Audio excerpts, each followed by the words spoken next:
Hello and welcome to another episode of the Accelerate podcast. And this time we are going to Malawi. I am so delighted to introduce my very special guest, Audrey Mwala. Audrey is a fellow of the Chartered Institute of Management Accountants in the UK. She is one of Africa's experts in public-private partnership. She holds a bachelor's degree in accounting and a master's of business administration. She's also a personal finance expert and a founder of two companies, Sycamore Consult, a training and consulting company, and Sycamore Credit Limited, a microfinance company. Through the microfinance company, she lends to entrepreneurs, including low-income women, trading in the market, and that's currently in Malawi, but looks at expanding that. She is a public speaker and provides various trainings in various platforms. After working for about 24 years, rising to the position, really to the pinnacle of her career as the acting chief executive officer, she's currently transitioning out to take over her two companies at the helm of those companies. Whilst at the PPC, which is the public-private partnership, she's been involved in large infrastructure projects in Malawi, such as energy, aviation, the railway, power sector, and so really brings a wealth of experience around that. In her spare time, when she's able to get that, she enjoys spending time with her family. She's an accomplished pianist as well, and very active in her church. Audrey, warm welcome. Welcome to Accelerate Podcast. I'm really looking forward to our conversation today. Thank you. Thank you very much, Nika, and thank you for the opportunity. Thanks. Um, okay, so tell me, what's been your experience? I know that from your profile as well, at the age of 49, you decided to take a voluntary retirement when people are kind of just getting, is when you're about 50 or so, you are now assuming the chief executive officer, having worked your way through from a junior accountant and all that. What's been your experience and what's informed your decision to, to say, okay, I'm done with this. I've reached the end, and I don't want to stay and enjoy being the CEO of such an active government agency. Yeah. Well, yeah, it's indeed true that most people will be thinking of going higher and higher in an institution, and quite frankly, it's something that is normal.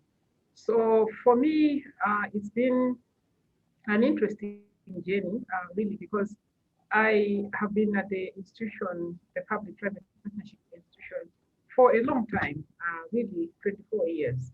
And I had been thinking that I need to be planning now for, yeah, so in terms of my experience, you're right that a lot of people would be thinking about the next post, the next position, climbing up.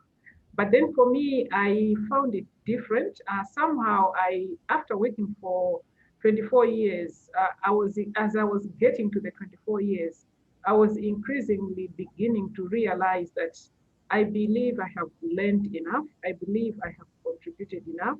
I believe that I've been trained enough. And I believe that I was now at a position where I can create another entity where I can make a difference in society instead of focusing on just working at the position where I was.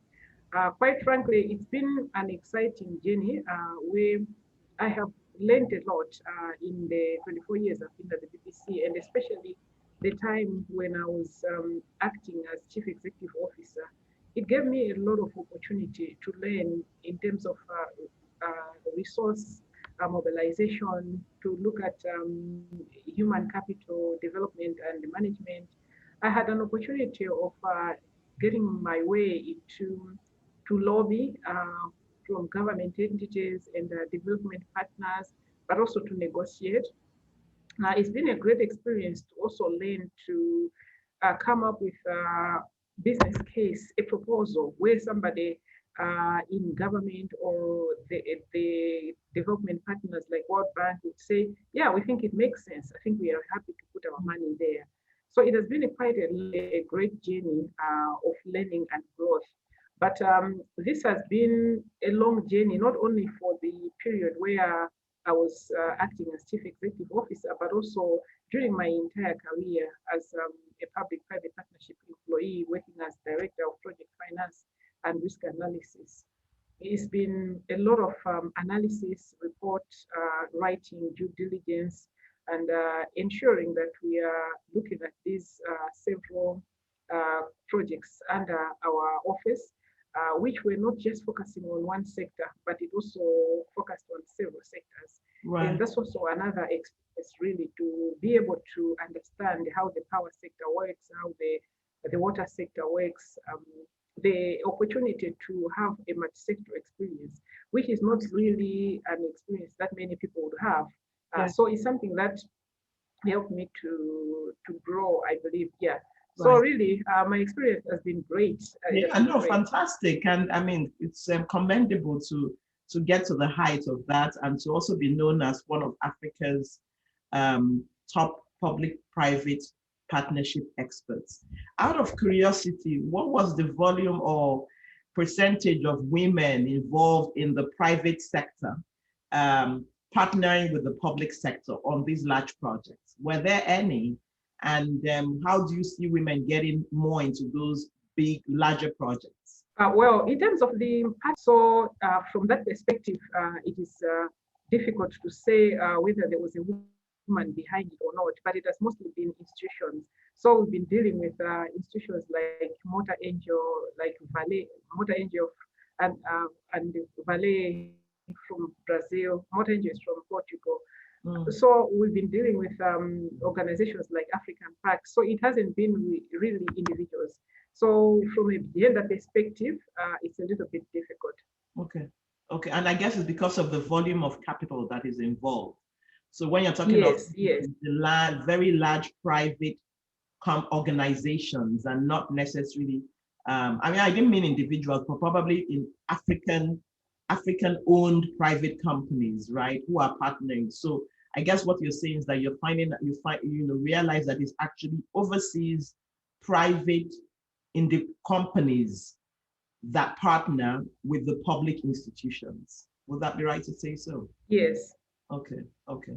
Well, I guess there's an opportunity, right? Then that may be a conversation for at some point. Okay, so now as you are leaving, you're actually the founder of two companies, a training and consulting company and a microfinance company. What prompted you to start not one, but two companies about the same time? And yes. Yeah, about the same time, but not necessarily at the same time. Okay. Well, I have a very strong passion about teaching. That's what I've noticed.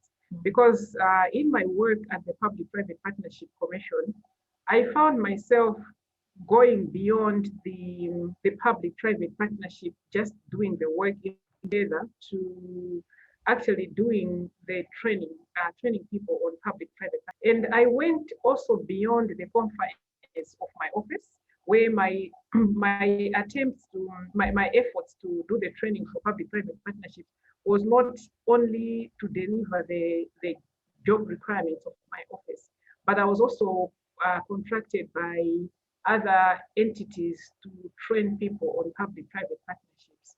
So in that space, I was able to do these trainings in different platforms.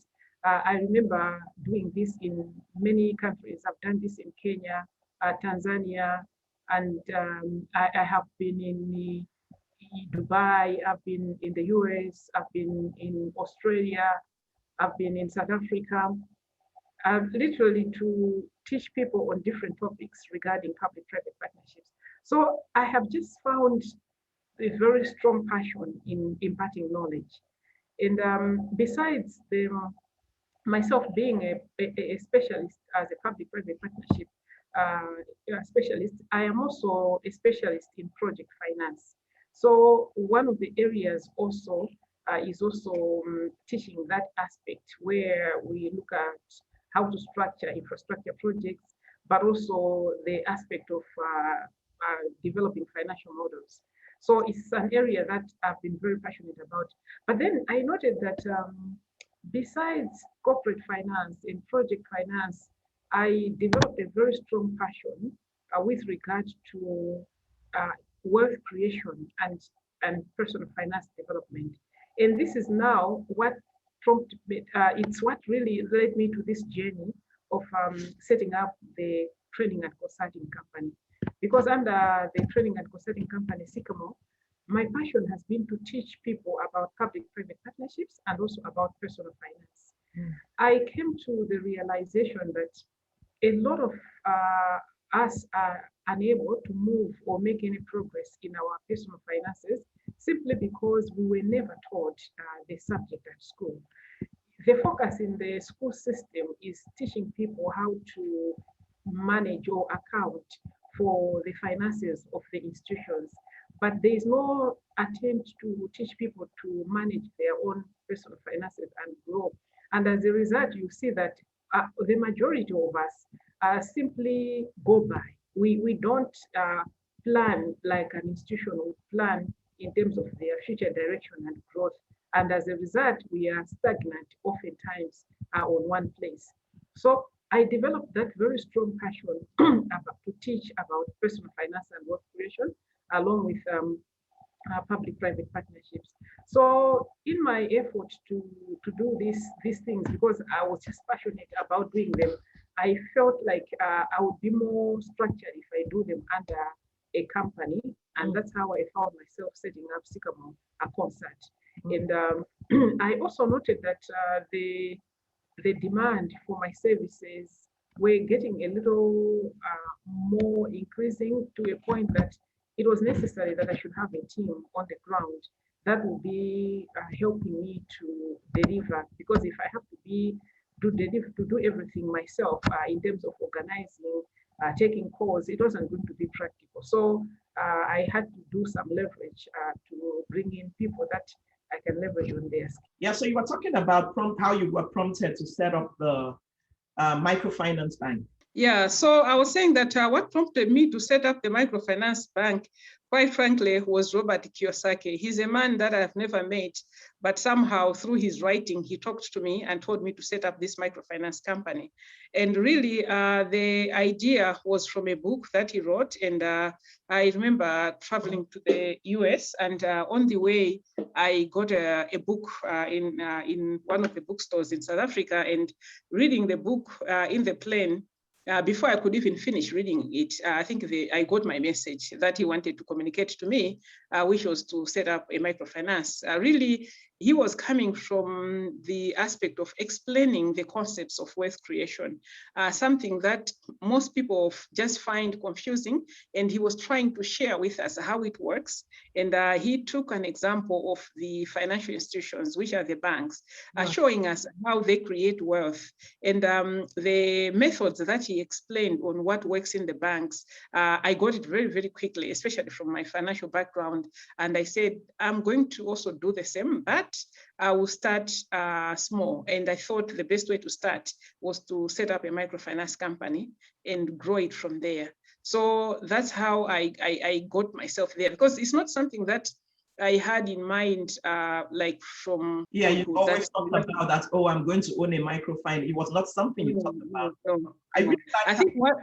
I really like how you personalized it. I believe you said Robert Kiyosaki, right? And the book was that Rich Dad Poor Dad? Sorry? What was the name of the book? It was How the Rich Gets Richer and the Poor Gets Poorer. Yeah. Okay. How the rich get richer and how the so there was just that chapter that personalized that he was talking to me. I mean, one would think that you were sitting together having coffee or something, but you were. He talked to me from the book. Yeah, and I heard him, because I mean, from that same book, he has talked to many people, but people haven't heard him. Yes. But for me, I could hear that Robert is talking to me, and I better listen, and I did. Yes, and it's also interesting to note how it was in this course of you getting exposed to different activities at work, different roles, that you were able to identify what you were passionate about and what you would like to spend, most of, moving forward or your latter years on. Yes, Like I said, yes, yes. the consulting, the adding the value. And then also this other area around, it wasn't what you were thinking about and setting up a microfinance bank, but from the books. So obviously one can get ideas from different places and just being open. But I guess you were also ready. There's a saying that when the student is ready, the teacher shows up, right? And I Yeah. believe that's what kind of happened. And you said then you will grow from here. So I guess you have sites beyond the microfinance bank, right? This is Yeah. what, I mean, I believe you want to get bigger because what you said that, oh, we'll start from the microfinance and Yeah. grow. Yeah, no, actually, Robert talked to me about setting up a bank. All right. But I just said, yes, I hear you, but I'll take these steps because I knew that if I started with that, I would have been planning by now. You know, there are times when you have to realize that you need to dream big, but you have to start from somewhere. So I think for me, the message was very clear. I know what I need to do, but I also knew where I needed to start from. Start from, fantastic.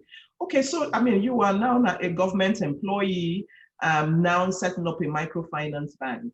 How did you raise capital? And in Malawi, I mean, how did you do that? Yeah, well, yeah. Before I answer you that question, if you don't mind, there's something that you said about being at the office and being passionate. I just want to share this because maybe it may be helpful to someone. The reason that, so we just go with the flow. Yes, please go. Yeah. So what I want to share is about when you are at work doing more than what you're required to do and being passionate about what you're doing. Because what I saw is that because whenever I have an assignment to do, whether it's to do a feasibility study, develop a financial model, or whether it is about teaching about private partnerships from the perspective of my office, I was doing it with so much passion. I was enjoying what I was doing, and I was doing my best to a point that really I discovered that this is my passion other than my job. And that's how I was able to identify my passion and move out to do it at a bigger scale.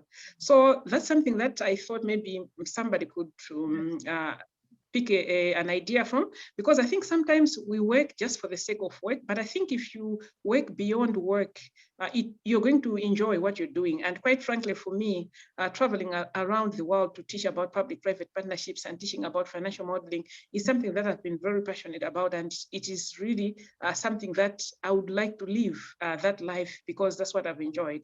Right. But coming to your question in terms of raising capital, well, for me, raising capital was an interesting journey. Actually, for both companies, I had to raise capital. But what I did was to ensure that throughout my life, I conducted myself in a manner where people could trust me and I could deliver. And not just individuals, but also the banking system. I conducted myself in a manner that when I take a loan from the bank, I will pay it off within a short period of time. Actually, one of the things that I teach is about debt management strategies in the personal finance. I know how to manage debt, where you don't have to stress when you take debt, when you know the skills that I use. So what I noted is that I conducted myself in a manner that I was able to attract certain positive-minded people into my life.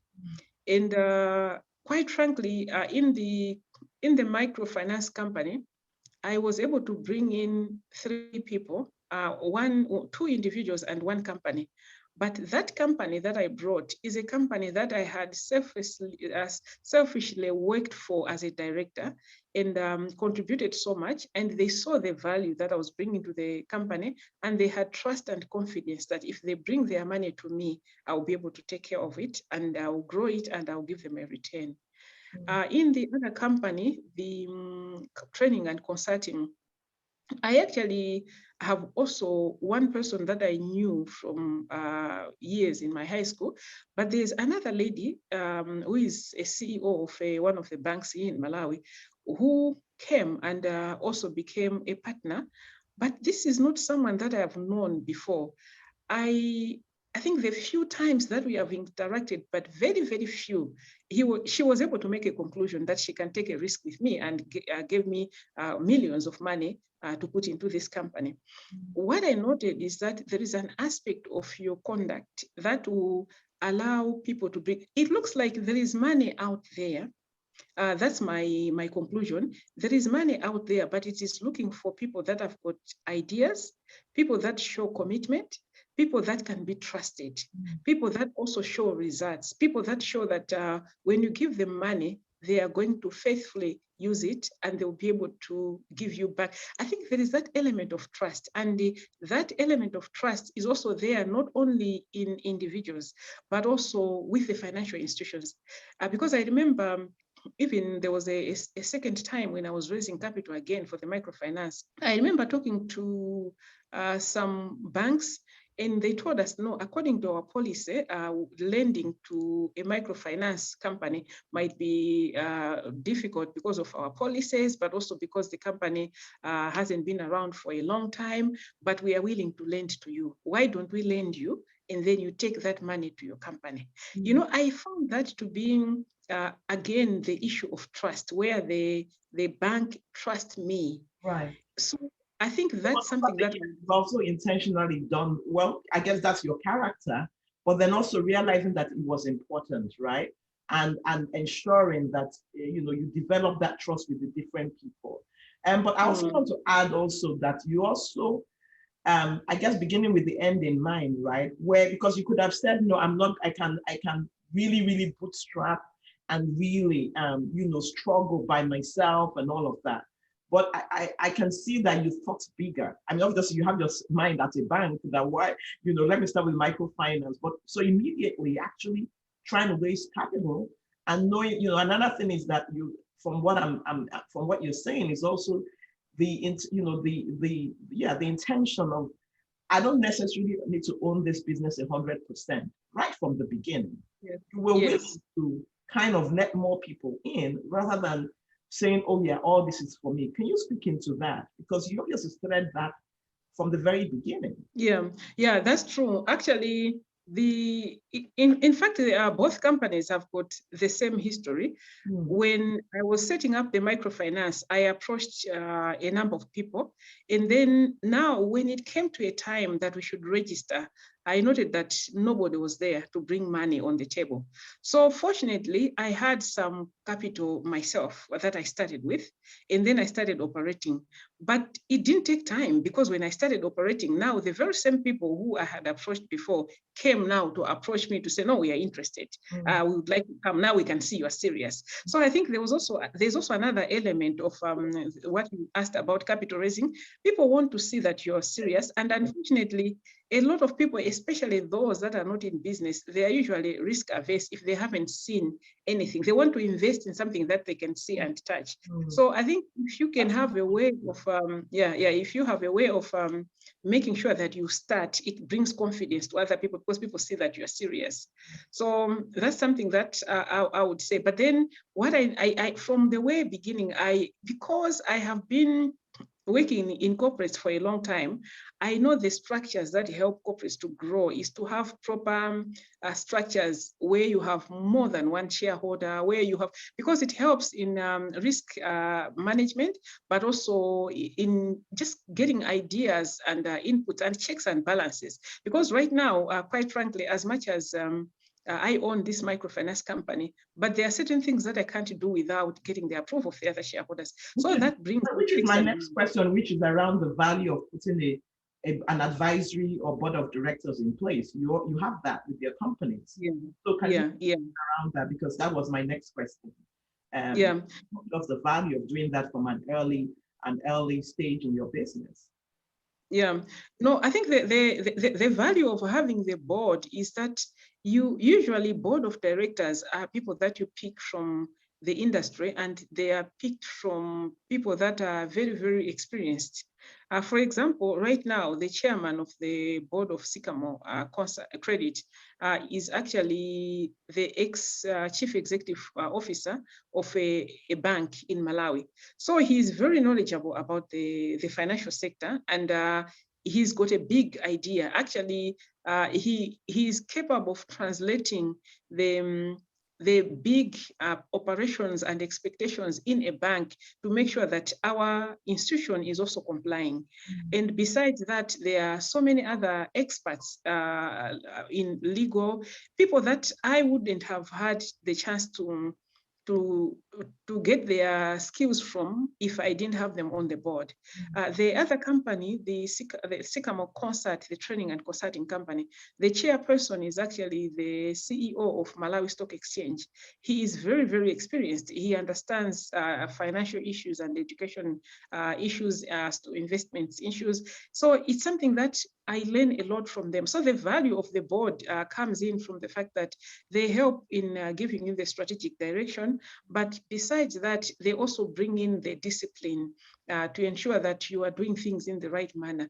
There is also an accountability part which comes with it, because when you go to the board meeting, there are certain actions that you're supposed to do. And when you go next time, there will be matters arising where you have to report on what progress you've made based on. So that has kept me on my toes, because now I'm not just working for myself, but now suddenly I'm also working for this board to make sure that I'm reporting to them and I'm giving them the respect. And because I know that these are very high top members of our society, I have to also behave in a manner that shows that I handle the companies with the professionalism that it deserves, by producing right reports, by producing professional reports, by making, and quite frankly, this has not worked very well only for me, but it also has worked for my team, because my team also knows that there is a board to report to. Right. And they are very, very organized, knowing that the board meeting is coming on this day, we need to go and report. Fantastic. All right, so let's switch gears to another of your passions, which is personal finance. Let's talk about the importance of personal finance for high-performing women, and also why it's okay. You still kind of talked about why it's a passion of yours, because you have some women who have reached the heights of their careers, or even as you can see, the outward that they're looking very good and all of that, but they really have not taken into consideration the importance of personal finance and beyond their active working years. So speak around that. Well, yes, it is very true that a lot of women, and probably it's a general position for everybody, but I'll maybe focus on the women, that personal finance, as I said, exactly. there is For everyone, absolutely. I mean, so we're not here, but yeah. Yeah, so I think the reality is that we were never taught about how to take care of personal finances in school. I must confess that even myself, what I know now, I knew it through self-education, where I took deliberately the initiative to learn about personal finance. And when you learn about it, you actually discover that it's a totally different perspective from what we thought we should be handling our finances. So there are two elements. There's the element of one, failing to plan for our finances to last us longer. But there's another element, which is failing to think bigger and to think in a manner that is totally different from what we are currently doing. Because you find that most of us focus on small things, but then if you manage your personal finances well, and if you learn the principles of personal finance management, you discover that you can move mountains. And there is an example of a lady that I know was once working for an insurance company, but today she owns an insurance company and she employs people. I know of a gentleman who was once working for a bank. Today, he owns a bank. So I think that's the kind of mindset that I'm talking about, that when you have learned the principles of personal finance, you think bigger than a promotion. You think bigger than going up the corporate ladder, but you think in a manner that makes a difference in society, in terms of job creation, in terms of donations to society, in terms of paying taxes to the society. You discover that your mind becomes becomes stretched, that you are seeing things from a different perspective compared to someone that has not learned the principles of personal finance. Because the principles of personal finance management also helps you to learn how you can even raise capital. It will also help you to learn how you can even use leverage for your growth and wealth creation. But if you don't know those principles, you will now be living with this idea of failing to save or saving very little, or you'll be moving forward, but you'll be it's like the way you would say at a snail's pace. You are moving. Maybe the difference between a plane and a car, you'll be driving, but your friend is flying.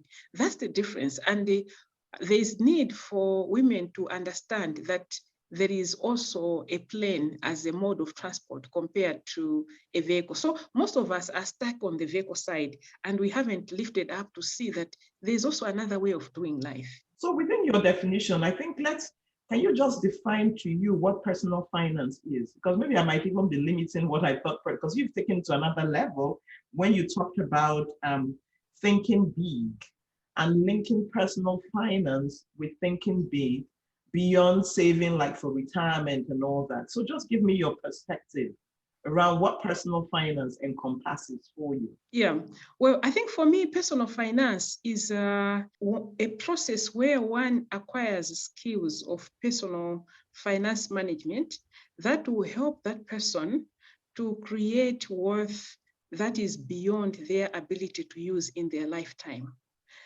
to do something of an impact that will not be beneficial for them as an individual, but it benefits society and it also changes the country. To come up with, to handle your finances in such a manner that it is, you are going to be counted among when the country is calculating their gross domestic product, your numbers should be counted in there. Wow. In terms of personal finance, because this is the reality, if you think about countries like the US, you have people that have got a lot of wealth. You're talking of the Jeff Bezos, you're talking of the Amazon, the guy who owns Amazon, you're talking of Mark Zuckerberg. You know, those guys, they've got such a wealth that it helps to contribute to the GDP of the United States of America. But then if all we are going to be thinking is a salary, then we cannot contribute to the GDP of our country. So even us also as individuals, when we handle our personal finances with a mindset of thinking big, we are going to be contributing to our country. There are 5 key elements in personal finance management. And if you just understand them properly, then you'll be able to move and multiply your personal finances.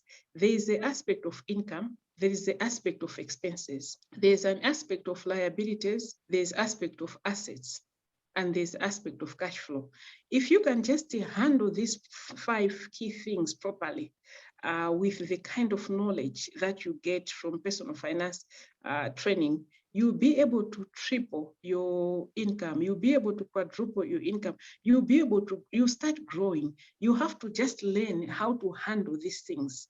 And you have to learn the principles, which unfortunately, maybe because of time, will not go through. And your next question, which is like, Africa needs to hear what you're saying. I mean, you've just blown up personal finance to a different level, right? And perhaps because of your training and your exposure with public-private partnership and the type of big deals or big transactions that can be created with finance. So my next question, that's second to the last, is your plans for, of course, beyond PPPC and beyond Malawi. What's next for you? How are you going to share this with everyone, with technology and all of that? I know you have various training programs, your platforms. How can you be reached? Because I'm sure that listeners here in Africa, listening from Africa, and even beyond, will be interested in just how you able to put that together, right? So the PPP, but then now personal, private partnership or whatever you want to call it. Talk to us about your different programs or some of them and how you could be reached beyond this. Yeah. Well, I think right now the programs that I'm doing in personal finance and public-private partnerships and project finance, and then business development. Okay. So under the business or corporate development. So the way we are doing at the moment is to have seminars where people register. We have a seminar every month. But beyond that, we also have seminars where people ask us to go and train their company. So we train them on retirement planning. And interestingly, our retirement planning training, for example, is not just a training that will just tell you figures and facts about retirement, but we're going to mindset change you. We're going to make you stop fearing retirement, but to start looking forward to it. Right. We're going to make you feel uncomfortable with what you've been doing so far and put your mind on fire to start thinking and dreaming big and wanting to do something about it. So far we've been doing them physically, but we also do them online. Every time we have training, we have an online platform option as well that someone can join on Zoom. But we are also working on doing the same, to just provide these trainings on regular basis where someone can just log in to our website and then they'll be able to get the information. So like that is something like that a portal for that where it's ready. Yes. So that's what we are working on at the moment. Okay. But otherwise, beyond that, we are also working with our agents from different countries where we can go and do the trainings in their country. For instance, like right now, there's a function happening in Zambia. It's an entrepreneurship program. It's hosted by Dumisani Kube. He's one of the young successful entrepreneurs. So I'll also be at that function speaking on 5th of July on personal finance. Share the links and your website details on the show notes, right? So that people can get that, because I think you've just given a different perspective. And I believe that that perspective should be further, I want to use the word unpacked again, but really further exposed or expanded.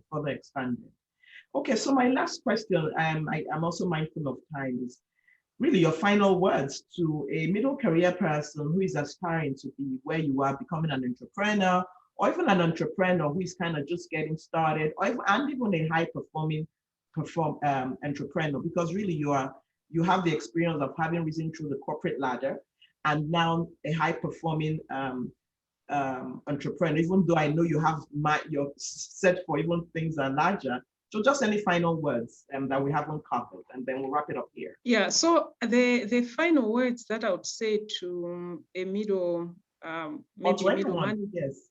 Yeah, or to anybody, is that especially for those that are working, I would say work as if that was your company, and work not for the company, but for the purpose of building your brand. You should be that kind of person where when people think about your company, they should think about you because of how efficient you are, how the kind of delivery that you're bringing when you're giving service, how excellent you are. That is not only beneficial to your organization, but it benefits you because you build a brand, because you need the brand. Because as I said that for me, when I was raising capital, I noted that it was the Audrey brand that carried more weight than my company, because my company was just starting, but it was the Audrey brand. So I think you need to work with excellence in everything that you're doing. And secondly, for those that are just rising up as entrepreneurs, you should also be prepared to handle yourself professionally. For instance, like ourselves, the microfinance company, even in terms of our positioning, we are actually in our country, we call it Victoria Avenue, but Victoria Avenue is one of the high streets in the main financial street in our country. So we've positioned ourselves there to just make sure that we are communicating a message of our seriousness of what we are doing, that we are going to line ourselves with the banks because that's where we're going. So you need to also make sure that when you are conducting your business, you should conduct it with such professionalism, where you have your directors, you are properly registered.